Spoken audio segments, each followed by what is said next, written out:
Vous qui gouvernez par le mensonge et la peur, écoutez-moi. Vos mensonges ne dureront pas. Ils sont comme la paille livrée au feu, ils flambent un instant, puis ne laissent qu'une cendre noire. Pourquoi? Parce que seule la vérité existe. Le mensonge n'a pas de racine dans la réalité.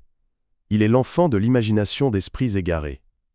Il en est de même de vos logiques, qui ne sont pas accordées à l'amour et à la fraternité. Elles passent comme des ombres sans poids, sans trace, sans demeure. Toute pensée qui ne sert pas l'amour n'a pas d'existence durable.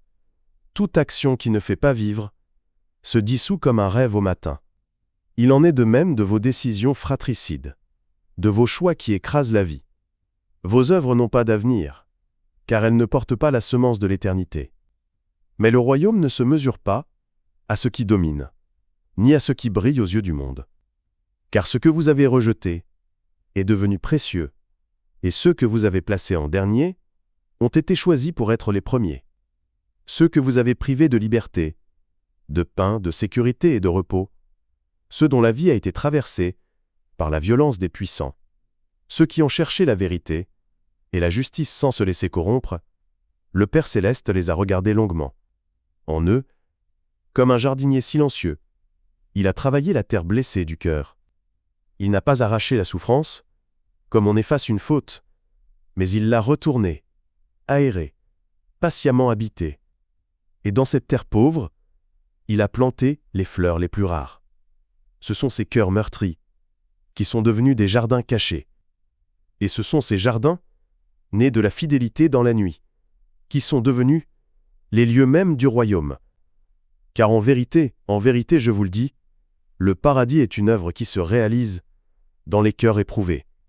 Leur vie offerte, leur douleur traversée par Dieu, a été la toile sur laquelle l'Esprit a posé ses pinceaux.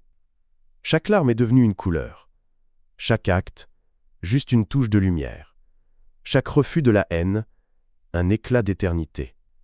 Ainsi le Père a peint le paradis, avec les corps meurtris et les cœurs blessés, des petits et des opprimés.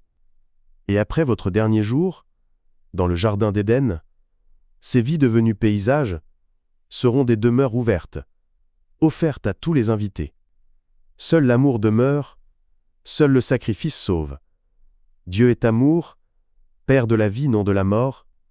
Après cette vie, rien ne sera conservé de ce qui n'aura pas été porté par l'Esprit de Dieu. Seules les œuvres nées de l'amour, même fragiles, même inachevées, seront gardées, comme des touches de lumière, sur la toile du royaume.